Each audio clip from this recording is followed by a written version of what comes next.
दोस्तों, अगर आप भी सरफराज खान और ऋषभ पंत को बेहद खतरनाक खिलाड़ी मानते हैं, उनके फन हैं, तो हमारी इस वीडियो को लाइक जरूर कीजिएगा दोस्तों।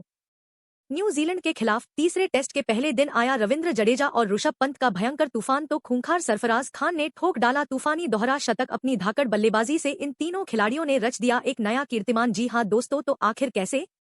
12:34 सरफराज के साथ मिलकर पंत और जडेजा ने रनों की बारिश करते हुए इतिहास के पन्नों में अपना नाम स्वर्ण अक्षरों से अर्जित कर न्यूजीलैंड की टीम को खामोश कर दिया है। उनकी धाकड़ बल्लेबाजी का पूरा वीडियो तो आपको दिखाएंगे ही, लेकिन उससे पहले आपको क्या लगता है 12:50 सरफराज, रविंद्र जडेजा और ऋषभ पंत में से कौन है 12:54 सबसे खतरनाक खिलाड़ी? अपनी कीमती राय हमें नीचे दिए गए कमेंट बॉक्स में जरूर दे। दोस्तों, 2-0 से टेस्ट सीरीज जीतकर तो न्यूजीलैंड का घमंड आसमान छू रहा था, लेकिन उन्हें अंदाजा भी नहीं था कि बदले की आग में तड़प रही टीम इंडिया तीसरे टेस्ट मैच में उनका हाल बेहाल करने वाली है। जी हां, सबसे रोमांचक तीसरे टेस्ट मैच में मुंबई के वानखेड़े क्रिकेट स्टेडियम में कप्तान रोहित ने भी टॉस जीतकर पहले बैटिंग करने का फैसला किया और फिर भारतीय बल्लेबाजों ने अपने कप्तान के फैसले पर खरा उतरते हुए जो किया वह इतिहास के पन्नों में लिखा गया है। हालांकि शुरुआत में तो टीम इंडिया को 3 बड़े झटके लगे। विराट, रोहित और यशस्वी 20 रनों के भीतर ही पवेलियन लौट गए थे। हमारी टीम मुश्किल में थी, लेकिन फिर मैदान में उतरे इस सीरीज के हीरो सरफराज खान ने ऋषभ पंत के साथ मिलकर वह करिश्मा कर दिखाया। तीसरे टेस्ट के पहले दिन ही न्यूजीलैंड की करारी हार 90% सुनिश्चित हो चुकी है। जी हां दोस्तों, शानदार फॉर्म में चल रहे ऋषभ पंत ने आते ही विकेट के सामने तीर की तरह खूबसूरत स्टेट ड्राइव से अपना खाता खोल उन्होंने अपने तेवर गेंदबाजों को दिखा दिए थे। बस फिर क्या था 2:04 जब आगाज इतना शानदार हो तब अंजाम की क्या ही बात करें। 2:08 एक बार फिर हमें विस्फोटक पंत की लाजवाब बल्लेबाजी का नमूना देखने को मिला, जहां उन्होंने एक के बाद एक चौके छक्कों की झड़ी लगाते हुए कब अपना अर्धशतक पूरा कर लिया पता ही नहीं चला। उनकी अद्भुत बल्लेबाजी से पूरा स्टेडियम जहां मोहित था, तो वहां दूसरे छोर पर खड़े सरफराज खान भी दंग रह गए थे। हालांकि जब तक पंत गेंदबाजों की पिटाई कर रहे थे, तब तक सरफराज ने समझदारी दिखाते हुए खामोशी से केवल उनकी बल्लेबाजी का लुत्फ उठाया, एक छोर संभाले रखा। लेकिन जब उनका बल्ला गर्जना शुरू हुआ, तब माहौल देखने लायक था। पंत के साथ मिलकर सरफराज खान ने कीवी गेंदबाजों को ऐसा दर्द दिया जिसे भुला पाना उनके लिए कभी भी मुमकिन नहीं हो पाएगा। जी हां, ऋषभ ने महज 40 गेंद पर 4 चौकों और 3 खतरनाक छक्कों की बदौलत अपना तूफानी अर्धशतक पूरा कर लिया। लेकिन वह अकेले ही नहीं थे जो न्यूजीलैंड पर अपना गुस्सा उतार रहे थे। उनके साथ आया है सरफराज नाम का तूफान, जिसने कीवी टीम को सूखे पत्तों की तरह उड़ा दिया। जी हां, सरफराज ने अपना रौद्र रूप दिखाते हुए एजाज पटेल की लगातार 4 गेंदों पर 3 खौफनाक छक्के और एक ऐसा खतरनाक चौका लगा दिया जिसे देख पूरा स्टेडियम झूम उठा। दर्शकों में इस युवा खिलाड़ी ने एक नई जान फूंक दी थी। इसी दौरान अपने खौफनाक अंदाज का नजारा दिखाते हुए सरफराज ने कई ऐसे दर्शनीय शॉट लगाए थे जिसे देखकर तो रोहित से लेकर हजारों फैंस भी खुद को उनके लिए तालियां बजाने से रोक नहीं पाए। गेंदबाजों के चेहरे पर इन दोनों का खौफ साफ तौर पर देखा जा सकता था। न्यूजीलैंड के कप्तान टॉम ने इन्हें रोकने का हर एक प्लान अपना लिया था, लेकिन यह दोनों तो उस पर पानी फेरते हुए नया इतिहास लिखने की ठानकर मैदान में उतरे थे। दोस्तों, इन दोनों ने तो अपनी बल्लेबाजी से समा बांध दिया था।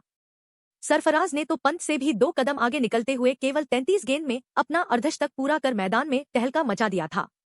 इन दोनों खिलाड़ियों के बीच 150 रनों से अधिक की साझेदारी ने न्यूजीलैंड को मैच से बाहर करने की पूरी तैयारी कर ली थी। दूसरा सेशन खत्म होने तक टीम इंडिया बेहद मजबूत स्थिति में आ चुकी थी। मैट हेनरी, टिम साउदी से लेकर एजाज पटेल सभी की जमकर पिटाई करते हुए ऋषभ पंत तो इस मैच में भी अपने शतक की तरफ कदम बढ़ा चुके थे। मिचेल संतनेर के ओवर में पंत ने तो जो किया वह देखकर पूरी दुनिया हैरान रह गई। जी हां, उन्हें आउट करने के लिए संतनेर आए थे।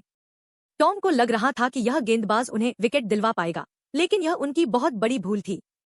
मिचेल सैंटनर का स्वागत जहां ऋषभ पंत ने पॉइंट के ऊपर से तूफानी छक्का लगाकर किया, तो अगली 2 गेंद पर पहले गेंदबाज के सिर के ऊपर से छक्का लगाया, तो फिर मैदान में अपने घुसे घुटने टेक कर गेंद को 100 मीटर दूर फेंक उन्होंने छक्कों की हैट्रिक बटोरी और न्यूजीलैंड के खेमे में हाहाकार मचा दिया। हालांकि उनका यह सपना साकार नहीं हो पाया और 86 गेंदों में 98 रनों की तूफानी पारी से ही पंत को संतोष करना पड़ा, जहां एक बार वह फिर नर्वस 90 का शिकार हुए और वेल डिजर्व्ड शतक से चूक गए। इसके बाद तो पूरा स्टेडियम उदास हो गया था। निराश मन से आंखों में आंसू लिए ऋषभ पंत भी पवेलियन लौट गए, लेकिन जाने से पहले उन्होंने अपना काम बखूबी किया था। इस दौरान उन्होंने 7 ऐसे गगनचुंबी छक्के लगाए थे जिन पर न्यूजीलैंड की तबाही लिखी हुई थी। ऋषभ पंत का विकेट गिर जाने के बाद न्यूजीलैंड ने चैन की सांस ली थी। उन्हें लगा था कि दिन के आखिरी सेशन में उन्होंने अच्छी वापसी कर ली है। लेकिन दूसरी तरफ सरफराज के साथ मिलकर बैटिंग करने आए रवींद्र जडेजा ने न्यूजीलैंड की क्रिकेट टीम को खून के आंसू रुलाने में कोई कसर नहीं छोड़ी। जी हां दोस्तों, सरफराज तो आज नया इतिहास लिखने के इरादे से आए थे। इस खिलाड़ी के पास मौका था टेस्ट क्रिकेट में एक और ऐतिहासिक शतक जड़ने का।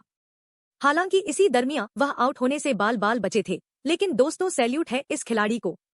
उन्होंने हार नहीं मानी और ऋषभ पंत का बदला लेते हुए उन्होंने ग्लेन फिलिप्स के सिर के ऊपर से तूफानी छक्का बटोरकर दूसरे टेस्ट मैच में भी लगातार अपना एक और शतक पूरा कर लिया और पूरी दुनिया को बताया कि वह एक भूखे शेर की तरह है जो किसी भी पल किसी को भी तहस नहस करने का दम रखते हैं। अपनी इस विस्फोटक पारी के दौरान उन्होंने केवल 98 गेंदें खेली थी, जिसमें उन्होंने 103 रन ठोक डाले। इस दौरान उनके बल्ले से 8 खौफनाक छक्के तो वहीं 2 खतरनाक चौके भी निकले। उनकी अद्भुत बल्लेबाजी देखकर तो अब जहां न्यूजीलैंड टीम खून के आंसू रो रही है, तो आखिर में रविंद्र जडेजा की बैटिंग तो देखने लायक थी। जब वह बैटिंग करने आए थे तब थोड़े धीमे अंदाज में उन्होंने शुरुआत की थी। वह दबाव में नजर आ रहे थे, लेकिन इस मिले मौके का बखूबी फायदा उठाते हुए यह खिलाड़ी मैदान में चट्टान की तरह डट गया और पहले दिन उन्होंने टीम इंडिया को ऑल आउट नहीं होने दिया। दूसरे तरफ से भले ही विकेट गिरते रहे, लेकिन वह टस से मस होने का नाम नहीं ले रहे थे। उन्होंने प्रॉपर टेस्ट क्रिकेट के अंदाज में 52 गेंद पर अपना अर्धशतक पूरा किया। इस दरमियान 2 छक्के और 5 चौके भी उनके बल्ले से निकले और पहले दिन का खेल खत्म होने तक जडेजा जहां 80 रन बनाकर वह भी केवल 79 गेंद पर नाबाद रहे, तो उनकी खतरनाक बैटिंग से ही टीम इंडिया 423 रन बना चुकी थी। और न्यूजीलैंड के खिलाफ पहले दिन हमने एक अच्छी खासी बढ़त बना ली थी। वहीं असली महफिल तो सरफराज ने लूटी थी, जहां सरफराज खान को तो रोक पाना वैसे भी न्यूजीलैंड के बस की बात नहीं हो पा रही थी। जडेजा से कंधा मिलाते हुए इस खिलाड़ी ने 150 रनों का जादुई आंकड़ा पार किया और अपने दोहरे शतक की तरफ तेजी से कदम बढ़ा चले। हालांकि पहले दिन उनका सपना साकार नहीं हो पाया। वह 171 रनों की बेमिसाल पारी खेलकर नाबाद रहे।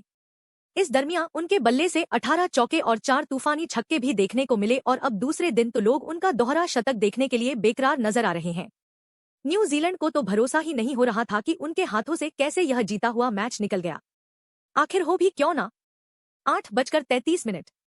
इस मुकाबले के पहले दिन तो सरफराज और रविंद्र जडेजा ने न्यूजीलैंड को कहीं का नहीं छोड़ा, जिसे देखते हुए यह कहना गलत नहीं होगा कि अब टीम इंडिया आसानी से तीसरे टेस्ट मैच से ठीक पहले खेला गया यह प्रैक्टिस टेस्ट मैच भी जीतने वाली है। इसमें तो कोई भी शक की बात नहीं है। लेकिन दोस्तों, अब आपको क्या लगता है कि ऋषभ पंत, रविंद्र जडेजा और सरफराज खान में कौन सबसे खतरनाक बल्लेबाज है? 9:01। अपनी कीमती राय हमें नीचे कमेंट करके जरूर बताएं और ऐसे ही शानदार खबरों के लिए हमारे चैनल को सब्सक्राइब करना ना भूलें।